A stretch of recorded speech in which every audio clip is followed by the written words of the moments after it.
Toshkent shahrida dolzarb 40 kunlik tadbiri doirasida hududlarni obodonlashtirish, sanitariya holatini yaxshilash va yashil makonlarni kengaytirishga qaratilgan keng qamrovli ishlar qizg'in tus olgan. Barcha tumanlarda vazifalar aniq reja asosida belgilab olinib, mas'ul idoralar hamkorligida amaliy ishlar tashkil etilmoqda. Asosiy e'tibor mahallalar qiyofasini yaxshilash, aholi uchun qulay sharoit yaratish va atrof muhitni yanada sog'lomlashtirishga qaratilgan. Bektemir tumanidagi Zabardast mahallasida atrof muhit holatini yaxshilashga qaratilgan ishlar bajarildi. Hududdagi ayrim kanallar va ularga tutash maydonlarida tozalash, tartibga keltirish ishlariga ehtiyoj bor edi. Changlanishning oldini olish va ekologik muhitni yaxshilash maqsadida kanallar atrofi tartibga keltirildi. Jumladan Anhor 3 kanalining yopilib qolgan 950 metr qismi qayta ochildi. Mazkur ishlar suv yo'llarini tiklash, hudud obodonligini ta'minlash va tabiiy muhitni asrashga xizmat qilmoqda.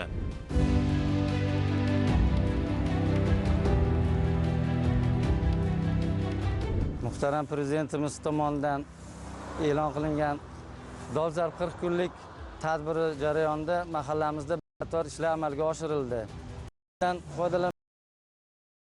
Rayhonlar, gultoji xo'roz gullari ekildi, ko'kalamzorlashtirildi ko'p maydonlar. Biri mahallada asosiy kanalimiz bor edi, bir necha yildan beri suv kelmayotgandi. Buning natijasida ko'p yillik daraxtlar suvsiz turgandi.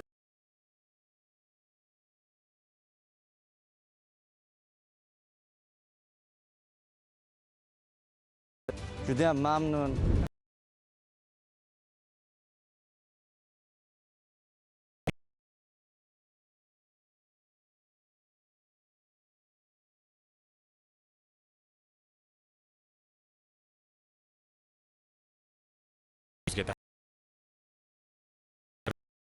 Holatini yaxshilash bo'yicha zarur ishlar bozor hududi muntazam ravishda tozalanib, dezinfeksiya ishlari amalga oshirilmoqda. Yoritish tizimlari, elektr tarmoqlari va yong'in xavfsizligi masalalari ham e'tibor markazida. Bu o'zgarishlar savdo jarayonini yanada tartibli tashkil etish, tadbirkorlar va xaridorlar uchun qulay muhit yaratish imkonini bermoqda. Maskanlarning yong'in xavfsizligi holati tekshirilib, aniqlangan kamchiliklarni bartaraf etish choralari ko'rilyapti.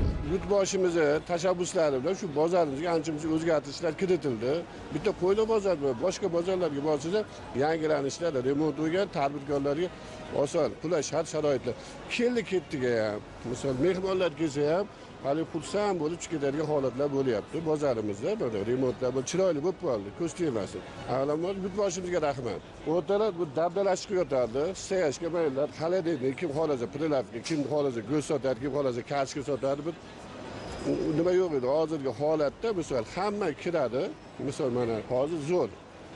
Misol Maqtov 5. Tashqari qanaqa edi? Tashqari dabdal edi. Hamma yo'q yig'ishtirdi va chiroyli qilib qo'ydi, asfaltlar qilib, gullar kutib kelishdi.